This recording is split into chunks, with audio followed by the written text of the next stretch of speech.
We are up to chapter 5, Mishnah number 10. And today we're going to do something a little bit unusual. We're going to do Mishnah number 10 and Mishnah number 11 and Mishnah number 12 because it's really one continuous theme that these three Mishnahs have. So of course we're going to read it as we always do. And then we're going to try to figure out what the theme is. And then we're going to go through the details. Shiva mine puranias bain la'olam al shiva guve averos. There are 7 categories, 7 kinds of punishment that befall the world for 7 categories of transgressions. Okay, number 1. Mitzasam ma'asrim, mitzasam enim ma'asrim. If some people tithe and some people don't tithe, so some people fulfill their obligations of tithing and some don't, then the consequence of that is ra'av shel batsores ba. A famine resulting from a drought comes. And as a result of that, mitzasam re'evim, mitzasam sveim. So that some people go hungry and some people are satiated, are satisfied. Okay, number 1. Number 2, gamru shalola aser. If people made a decision collectively to not tithe, rav shel muhuma v'shel betzares ba. Then you have a different kind of famine, a famine resulting of armed bandits and fright and chaos and of a drought. So that's a more intense drought that affects more people. Okay, number 3, v'shalo lital as-chala. If people decide not to separate the challah is the offering, like the tithe that we give to the Kohen from the dough, then you have a ra'av shel kaliyaba. You have a famine of complete and utter destruction come. Okay, number 4, Mishnah number 11. Dever bala olam, pestilence comes to the world. Al misos hamus bator shloim tzlu beistin. That is a result of death penalties prescribed in the Torah that were not delegated to the courts. Ve'al peros shvius. And for the improper use of produce of the sabbatical year. Of course, the sabbatical year is the 7th year. Every 7 years we have the Shemitah. And on the Shemitah we can't do work with the field. We can't tend to the field. We can't sow the field. We can't plant the field. And we cannot guard those fruits. Those fruits are sanctified. Those fruits must be made ownerless and anyone can take it. And if people make improper use of the fruits of the sabbatical year, then a pestilence comes to the world. Okay. Number 5, cherev bala olam, a sword, i.e. war. Bala olam comes to the world, al inu hadin, for the delay of justice, Val ivus hadin, for the perversion of justice, ve'al hamorim batorah shalok halacha, and for those who issue rulings from the Torah contrary to the halacha, i.e. they issue incorrect rulings. Okay, number 6, chaya ra'a ba'ala olam, wild beasts descend upon the world. What's the reason for that? Al shavuas shah, for unnecessary oaths, val chil Hashem, and for the desecration of God's name. And finally, galus bala olam, exile comes to the world for 4 different sins. Al ov de avodah zarah, for those who worship idolatry. Va'al gilui arayas, and for licentiousness. Va'al shvichas damim, and for the shedding of blood. Va'al shmitas haaretz, and for not observing the Sabbath of the land. Okay? And Mishnah number 12 is again a similar theme. Ba'arba prakim adev misrabe, for 4 periods the pestilence increases. Baravis, on the 4th year. So remember, we have the 7-year cycle. And on the 4th year, we have a risk of pestilence. Uba shvius, on the 7th year. Uba motzai shvius, and for the period following the 7th year. Uba motzai hachag, and for the period following the Sukkot festival. Shebechol shana v'shana, for every year. Why? Baravias mipnei ma'aser ani shebashlishis. The pestilence comes on the 4th year because of neglecting to tithe for the poor on the 3rd year. There is a cycle of tithing. The 1st and 2nd years of the 7-year Shemitah cycle, you have what's called Meiser Rishon, the first tithing, which goes to Levite. Meiser Sheni, the second tithing, which you bring to Jerusalem, eat yourself. And the 3rd year is Meiser Rishon, the first tithing goes to Levite. And Meiser Ani, the tithing for the poor, goes to the poor. So in the 4th year, which is the year that follows the 3rd year, because people neglected to give the tithe to the poor, there's an increased risk of pestilence. Okay. Bashvius, in the 7th year, the 7th year follows the 6th year. So just like you have 1, 2, and then 3 of the 7-year cycle, the first 2 years is the first and second tithes, and the third year is the first tithe and the tithe of the poor person. 4, 5, 6 follows the same pattern. The first and second year, i.e. year 4, year 5, you have first tithe and second tithe. And year 6, you have first tithe and the tithe of the poor. Instead of the second tithe, you have the tithe of the poor. And therefore the 7th year, which is the year that comes after the 6th year, that's the year that's following the year that people were supposed to tithe for the poor and they didn't do it, and therefore there is a risk of pestilence. B'motzai shvius, in the period following the sabbatical year, mipnei perush shvius, because of the improper use of the produce of the sabbatical year. And finally, b'motzai hachad shebechol shana v'shana, in the period following the Sukkot festival of every year, mipnei gezel matnos aniyim, because of the stealing of the mandated gifts of the poor. That is the time where people are harvesting. And during the harvest season, we have the various mitzvos of tithing or of gifts to the poor, the leftover bundles, the bundles that you drop, etc., the corner of your field. That is a time where people are supposed to give tithing to the poor or give the gifts to the poor. And if they neglect to do that, then that is a period ripe for pestilence. Thus, Mishnah number 12 is a Mishnah that deals with the 4 times that people neglect tending to the poor, and that is the 4 times that have the risk of pestilence being increased. Okay, so these are the 3 Mishnahs that are featured today. Now, I want to start with the big picture. What is the general idea being conveyed here? What is the central theme of these 3 ideas, or these 3 Mishnahs? I think that's important to discuss at the onset.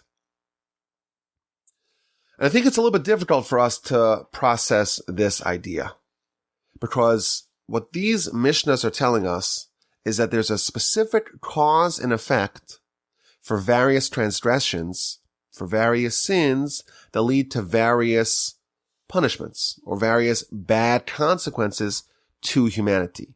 When there is a drought, when there is a famine, when there is a war, when there is pestilence, when there are plagues, when bad things happen to us as a society, our instinct is to try to find rational reasons for why these bad things happen. That's how we're accustomed to view the cause and effect. Oh, there is a drought. It must be some weather patterns, climate change. Oh, there's a war. We need more diplomacy.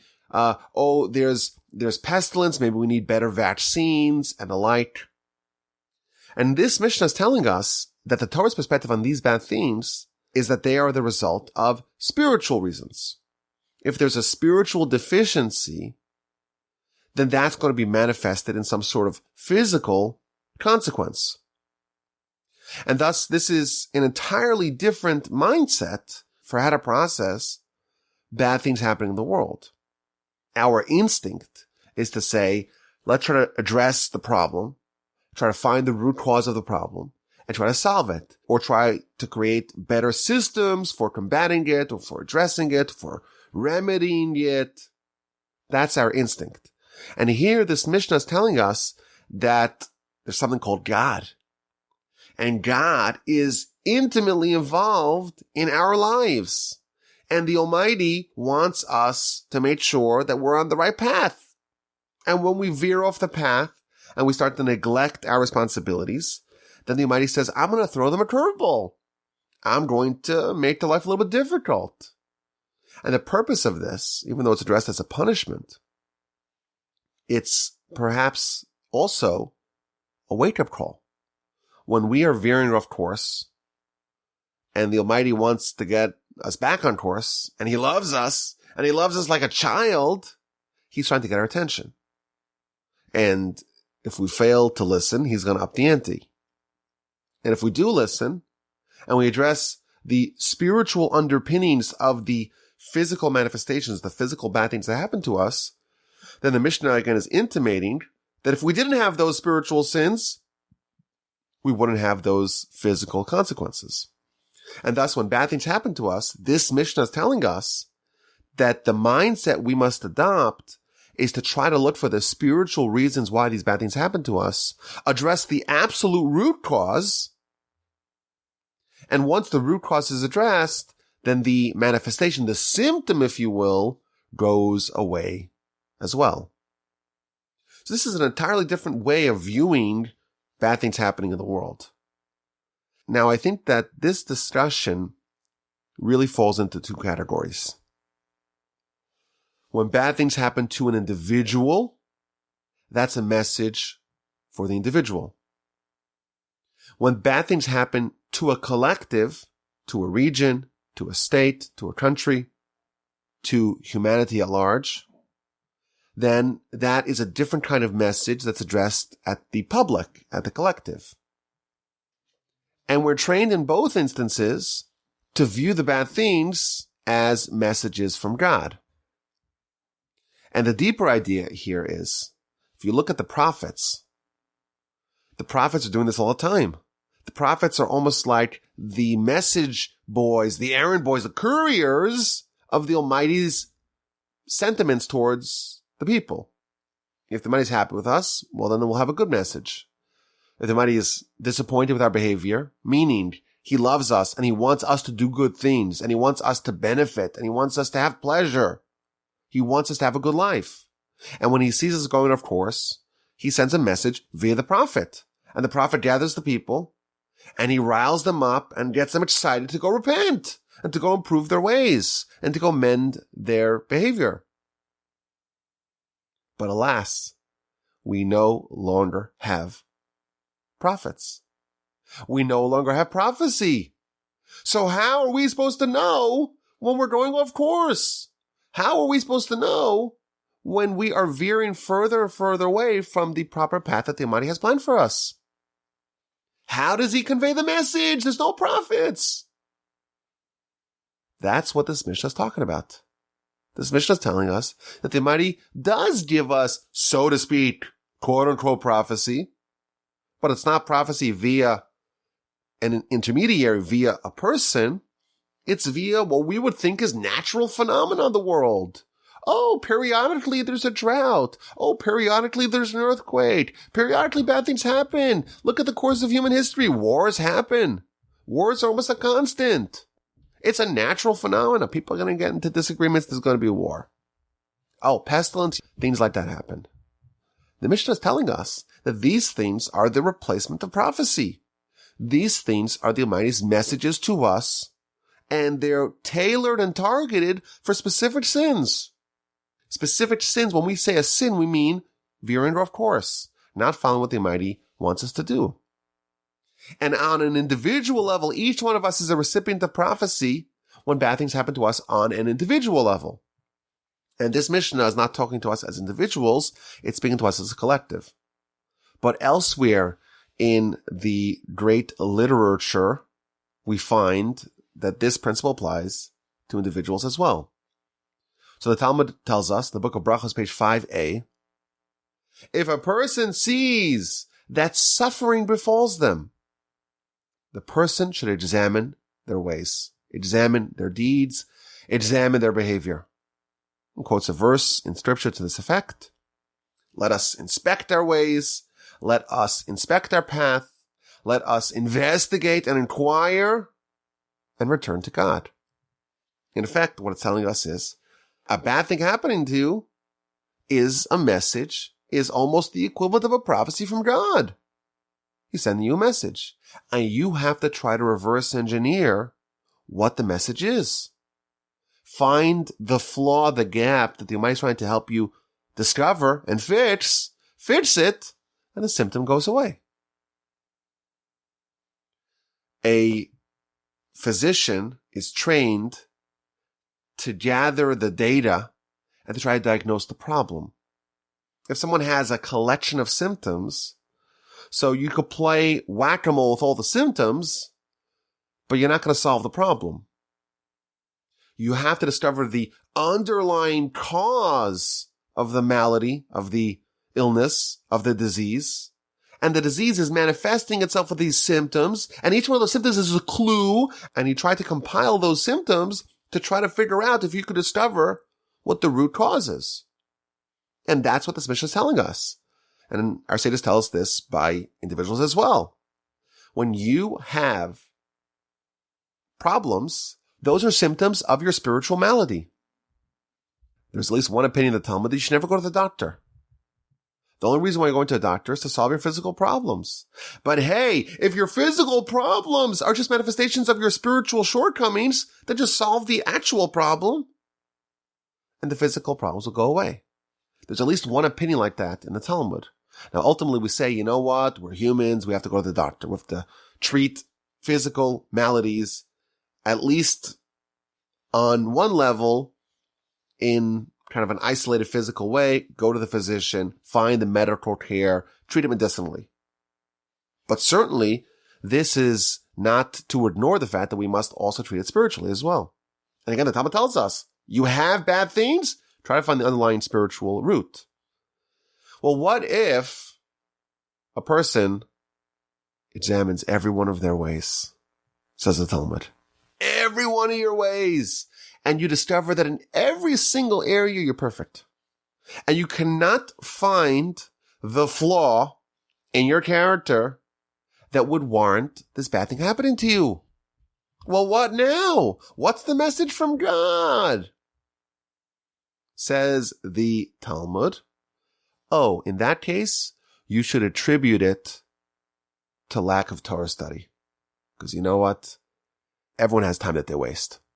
So if you waste some time, there you go. That's the message. Don't waste time.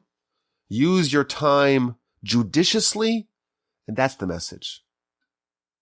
And if you discover that your entire time is filled 100%, so there's no flaws in your behavior, and there's no misallocation of time, every second of the day is properly allocated to fulfilling the will of the Almighty.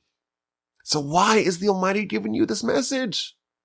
In that case, says the Talmud, you should know it's suffering of love. The Almighty wants you to suffer a little bit in this world, so that way your reward in the spiritual world is untempered. So again, this principle we see in our Mishnah applied to a collective, war, famine, things like that, pestilence, exile.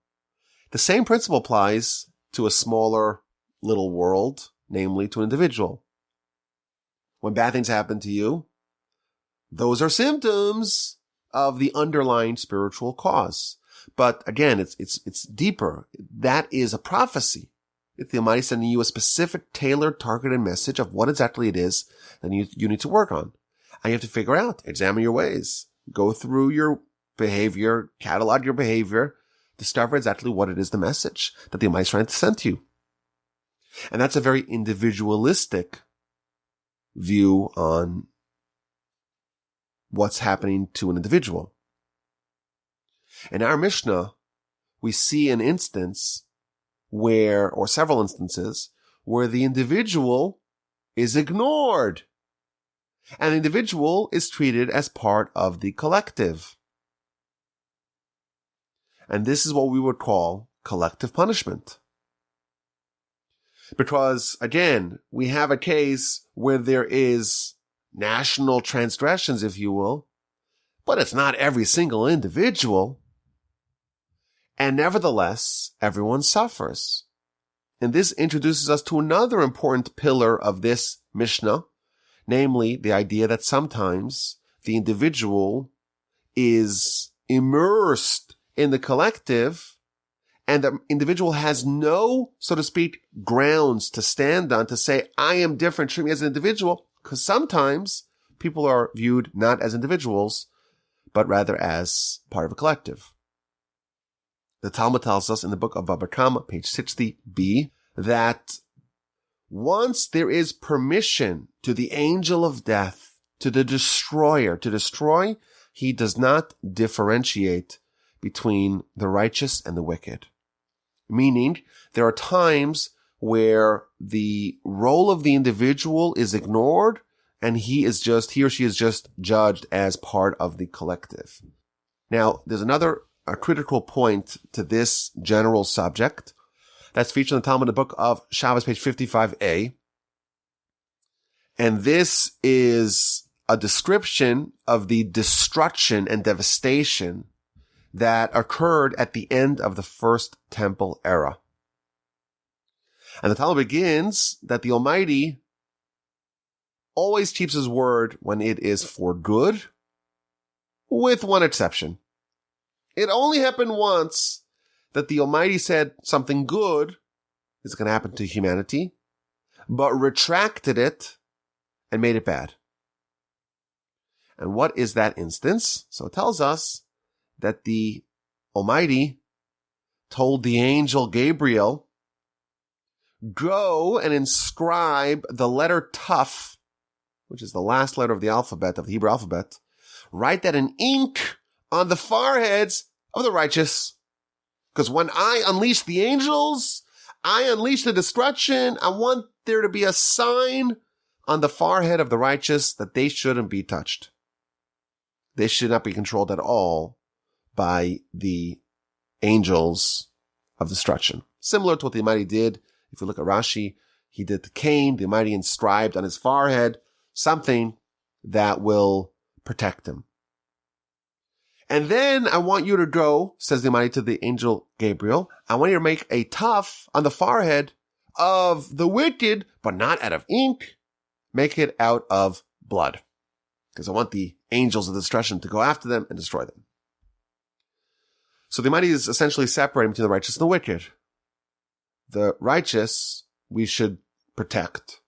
We should save. Put a tuft of black ink on their forehead, save them. Whereas the wicked, we should target them. That one is covered in blood. Their foreheads are covered in blood. Destroy them. And then, says the Talmud, the attribute of justice, which sounds like an angel, said to God, wait a minute. What's the difference? Why are you separating? Why are you differentiating between the righteous and the wicked? Why are they being saved and spared and then being destroyed? So they might have said, wait a minute, what's the difference? It's a big difference. These are completely righteous and these are completely wicked. Of course they're different. But the attribute of justice said to God, but master of the world, the righteous are responsible for the sins of the wicked. They should have stopped them. They should have protested. They should have tried to get the wicked to behave properly. And they didn't. They could have protested. They should have protested, but they didn't. And therefore they are equally culpable. So the matter responds to the attribute of justice. Yeah, they didn't protest the wickedness of the wicked. But you know what? I know for sure that had they protested, it would not have yielded any results. Had they protested, the wicked would have stayed wicked. And therefore, the fact that they didn't protest, the fact that the righteous didn't protest the behavior of the wicked should not be held against them. And then the attribute of justice said, you know that, but they don't know that. The righteous had no way of knowing that their protests would have been futile. And therefore they should be punished because they didn't try. They should have tried. They should have at least attempted to try to get their brethren on the right path. And they might have said, you know what? I'm going to listen to you. And he retracted his promise to protect the righteous. And indeed, the plague began with the very righteous people. Now, the Talmud incidentally tells us, well, why the letter Tuf of all the letters? And it gives us a few interesting ideas. Because again, the righteous and the wicked, at least initially the plan was that the righteous would get a tuft of ink and the wicked would get a tuft of blood. That was the plan. But why the letter Tuf? So the Talmud tells us that the letter Tuf is the first letter of the word tichya, you should live. And that's why it was placed on the forehead of the righteous. And it's also the first letter of the word tamut, you should die. And therefore was put on the forehead of the wicked. Alternatively, the letter Tuf could perhaps invoked the fact that the merits of the patriarchs has ceased. Tama schus avos. Alternatively, the Talmud says that the letter Taf can indicate the end of the Hebrew alphabet to imply that these people, they indeed follow the letter of the law from beginning to end. They kept the whole Torah, they preserved the whole Torah from beginning to end. Okay, so that's an important idea regarding the entire subject of collective punishment from the Talmud. Now, I want to quote to you an amazing Rabbeinu Yonah in our Mishnah. Because again, the subject of the Mishnah is, we do bad things, we transgress, we veer off the path, we go awry. And the Almighty wants to send us a message, and the message comes in the form of some sort of punishment. So Rabbeinu Yonah says a few amazing things, and this is related to what we just quoted from the Talmud, the book of Shabbos. So first of all, he tells us that the Jewish people, us alone, are required to tithe, are required to do all these mitzvos that are described in the Mishnah.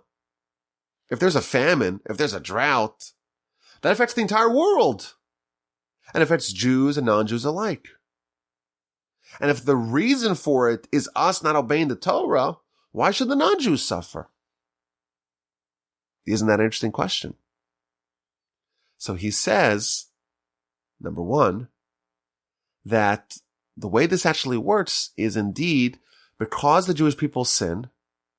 The Almighty says, I'm going to give a famine to the Jews, but that actually spills over, that spreads out to the whole world. So the irony of this is that in a weird way, the anti-Semites are right. We are responsible for all the world's woes. Again, Rabbeinu Yonah is saying here that we do a sin, we transgress, we veer off the path, and that affects not only us, it affects all of humanity. So in a weird way, we are responsible for the whole world. Now, I would say that it's fair to give us the blame for all the bad things, provided you give us the credit for all the good things. Because we believe that we do have an outsized influence on what happens in the world. That's what we believe. We believe that we are at the vanguard of determining what happens to the world. That's the Jewish mission. That's what it means, chosen people. That's what we were selected for. We have the Torah. We are the ones who are responsible for humanity. And good things happening to humanity is our credit. Bad things is our blame. This mission, of course, is talking about our blame. And the anti-Semites are right in that, provided that they give us credit for all the good things. But then he says something interesting. He says, what happens if these sins are done by a few individuals, but not by everyone, and the leaders are not capable of rebuking, of admonishing, of reprimanding, of protesting the behavior of the few? In that instance, the sins of those individuals are siloed off to themselves, and because we have no ability to stop them, we're not responsible for their sins, and in that case, the punishment happens to them alone. The punishment happens to them as individuals. It does not affect the collective. And that's the same idea we saw in the Talmud. That normally, under normal circumstances, we would say, well, everyone's judged as an individual. But there is a condition, and there is a situation in which the sins of the individual wicked people is actually affecting everyone because the righteous people should have tried to stop them. Whether you're successful or not, I don't know. It doesn't even matter. You have to try. But if you can't, or if you tried and you failed, it's not your fault. You've done your due diligence. You've done your responsibility. And then the punishment befalls the wicked and the wicked alone. That's a general introduction. It's a very weighty subject. Again, I'm reiterating the point that I do believe that this Mishnah is counterintuitive to us because our intuition is to always view things in the plane that they manifest. And therefore, if it's something physical, we look for physical solutions. And this Mishnah is telling us that actually this is almost like a prophecy, if you will, where the Almighty is revealing to us His will via the physical world. So I want to go through the Mishnah bit by bit. And I think there is a constant theme of why exactly we have certain punishments for certain transgressions. And even though this is not a comprehensive list of all the transgressions, or for that matter, all the punishments, understanding the model and how things work will help us develop an understanding in general that can be applied to all kinds of transgressions, all kinds of deviations from the proper path, and all kinds of punishments, because this is showing us how it works. And once we know how it works, we can apply it to every situation. And the commentaries are unanimous that the theme of our Mishnah is what we would call midah keneged midah, or tit for tat. Meaning that the punishment is always going to resemble, it's going to mirror the sin. And therefore, when you look at the punishment, just like we talked about the diagnostician, you look at the punishment and you try to reverse engineer, backtest, if you will, try to figure out what is the cause of this punishment, try to find the causal sin. So the Mishnah begins that there's 7 kinds of punishment for 7 kinds of sin. The first one is some people tithe, some people don't tithe, and therefore some people are hungry and some people are not hungry. And thus, again, it's kind of simple. The Mishnah spells it out for us that when, as a society, we're mixed, then as a society, the results are going to be mixed. Perhaps we could even say, to bring this to maybe a more modern use of term, in politics today, there's a big emphasis on income inequality, that there's unequal, inequitable results for different people. That's what this Mishnah is talking about. We have to raise society collectively. We have to try to get everyone on board. We cannot be secure and say, you know what, I'm righteous, and everyone else, who cares, they could go to hell. That's not the approach. We have to take care of everyone. And therefore, the fact that there is unequal, so to speak, spiritual standing, that is going to create unequal physical standing. Well, okay, what if there's a decision to not tithe universally? Well, in that case, you have a different kind of famine, a famine of war. And when there's war, even the rich people can't get food. Everyone suffers. If everyone sins, everyone suffers. That's the introduction of this Mishnah. When there is unequal sinning, there is unequal punishment. And when there is equal sinning, then there is equal punishment. And thus, this is like a rule of thumb. When the malady strikes certain people but not others, that is an indication that the underlying cause is because certain people are doing what's proper and certain people are not. Whereas when it's a universal thing, then you could deduce from that the cause of that particular consequence is also likewise universal. The next sin and punishment of our Mishnah is when people decide not to give challah. Challah is one kind of tithing, and there are many kinds of tithing. And specifically, this one is mentioned in the Mishnah. And it tells us that there is a very destructive kind of famine. There's no rain at all, and everyone suffers. And the question is, why specifically is this tithe being highlighted over here? Out of all the tithes, there's truma, there's meiser, there's all kinds of tithes that are featured in the law, and this is the one that it highlights. So I saw the Chassid Yavitz says something very interesting. He says that the final tithe, when you start off with, you start planting, there's all kinds of mitzvahs that you do until you actually have bread on your table. The last mitzvah that you do is when the wheat is already ground into flour and the flour is already made into a dough, and now you have a dough. And you're about to bake it, and the final one that you do The final tie that you do is you take part of the dough and you give it to the Kohen. And that's the challah. And he says that at this juncture, you have already seen the Almighty helping you all the way through. You should have the most accumulated appreciation for God at this juncture.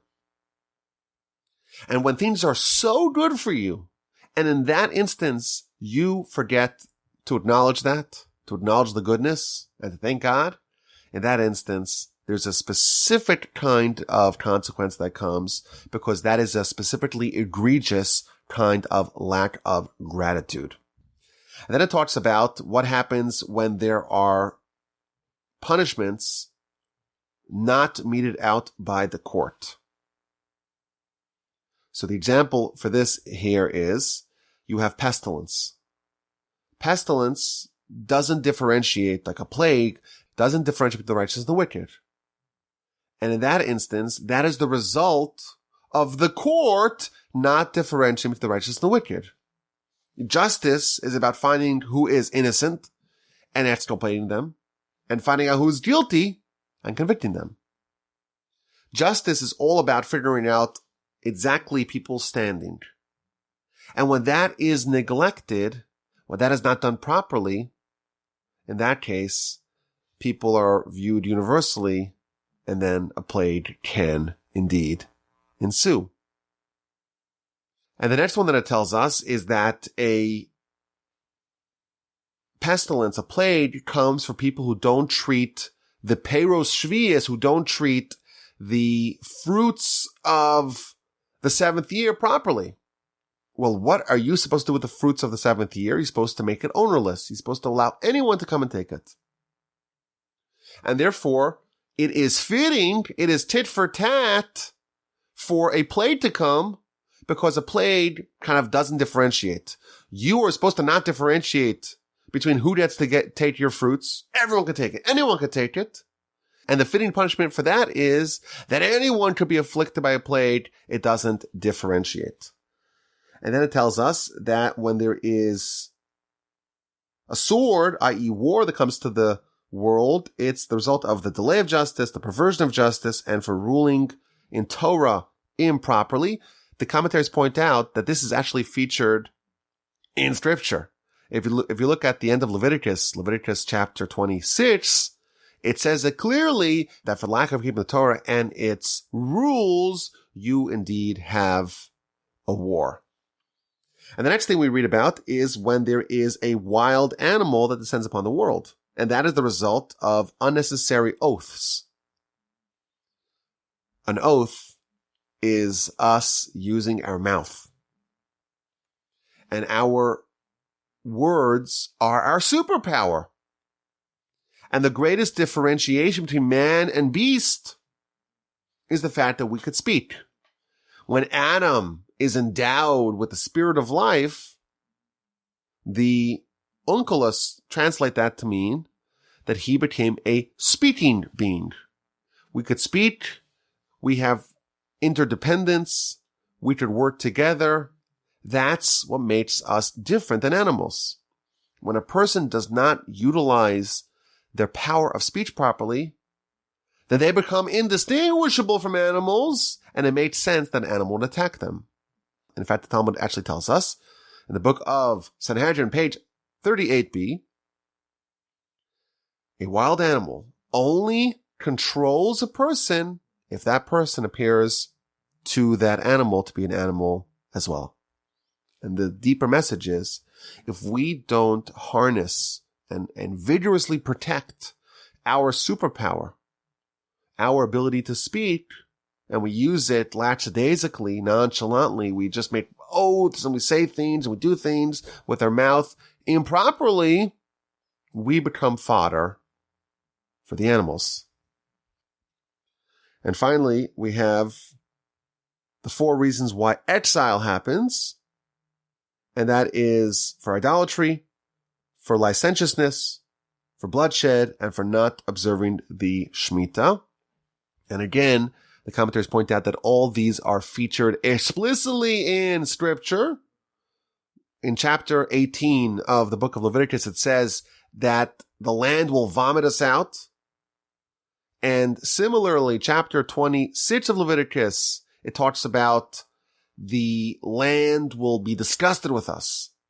And the Almighty will be disgusted with us, and it will reject us, i.e. cause exile. Similarly, in Leviticus 26, it describes what happens once the Jewish people leave. Once the Jewish people are expelled from the land, there's exile. There's dispersion.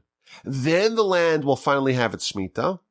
And again, with murder, it's obvious, because even someone who murders accidentally must go into exile, must go to the city of refuge. And finally, we have Mishnah number 12, the 4 instances that there is pestilence, and all of them relate to us not treating the poor person properly, not giving the tithe to the poor person, not giving the gifts to the poor person. And the idea behind this is, again, it is fitting, it is tit for tat, because you are taking away the life and the livelihood of the poor person. And you think that you will lose out when you give to him. And your life is going to be long. Because you know what? I'm maintaining my assets. I'm not giving the poor person my assets. I'll have more assets. After all, if you give your assets to the poor, if you give charity, if you tithe, you're going to have less. That's the thought that you have. And the way the Almighty responds to that is by pestilence. And pestilence causes people to die unnaturally young. Let's see how long you last if you neglect the poor. And thus it is indeed fitting punishment. And as we would say, not just punishment, a fitting wake-up call, a fitting and targeted and tailored prophetic message. So this is the day of the Mishnah. The day of the Mishnah is when bad things happen to us. We are being trained here in this Mishnah to view it as a consequence of a spiritual shortcoming. When there's a spiritual shortcoming, the Almighty says, I'm going to give a message to the person, to the collective, to know why I'm displeased with them. And just like a prophet, sometimes a prophet needs to do work on their own. The Rambam tells us that there's 2 kinds of prophecy. There's the Mosaic prophecy, Moshe, and Moshe is able to speak exactly the words of God. And then there's the prophecy of all the other prophets, where they have to understand what the message is. The message is a little more opaque. The message is a little bit more unclear. And the prophet needs to process it, needs to understand what exactly the message is, and to begin to formulate that message in their own words.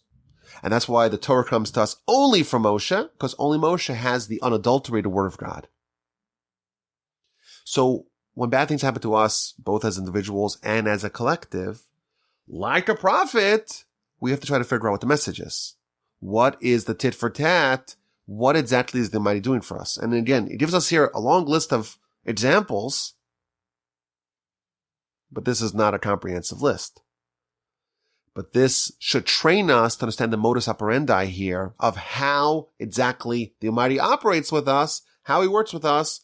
We are given a little curveball, a punishment, it could be called. Really, it's a message. It is a prophecy. It is a warning. It's a wake-up call. It's a nudge. The Almighty wants our attention. Over the last couple of months, there have been 4 very similar tragedies that have affected the greater Jewish community.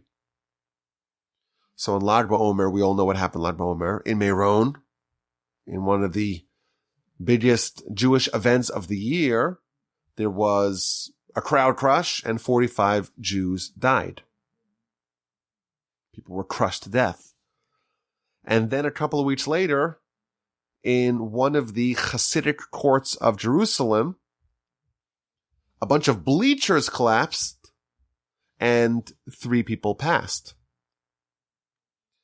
And sometime later, or maybe it was earlier, but around that same time, there was a cable car in Italy. Did you hear about that? There was a cable car in Italy that collapsed, and there was a Jewish family inside that cable car, and they all died. And now what happened recently in Florida on Surfside, in the rubble, presumed dead, there are 40 plus Jews. Now, all these things are things that we could blame on infrastructure. We could say, well, You got to have a better crowd control at a big event. You got to make sure that the cable cars in Italy are well maintained and it can handle the weight. And you have to make sure that the structural integrity of these buildings, of these high rises, that the integrity is sound. These are things that are legitimate responses, and these are the responses that we are inclined to give. But perhaps in light of this Mishnah, maybe it's also some sort of message for us. Because again, there's a lot of different Jewish people involved in these tragedies from all kinds of walks of life and all kinds of backgrounds. And our urge, our instinct is to use these tragedies to reinforce our pre-existing, our prior biases. But I think this Mishnah is all about training us to try to figure out what the Almighty is trying to tell us. What is He trying to tell us? Now again, if you were to say, hey, we got to do a better job on infrastructure and building integrity and cable car integrity and crowd control and bleachers, make sure they can handle the weight of the people on top of them. That's a very accurate statement. But that is ignoring the message of this Mishnah. This Mishnah is telling us that when things happen to us that we can attribute to physical factors, they also have a spiritual component to it as well. So what exactly the message is?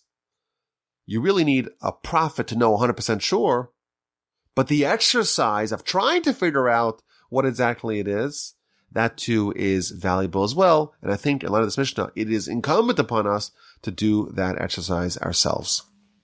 I thank you all for listening. I hope you are doing well. My email address is rabbiwolbe, RABBIWOLBE, as an echo, at gmail.com. I look forward to hearing your questions, your comments, and your feedback.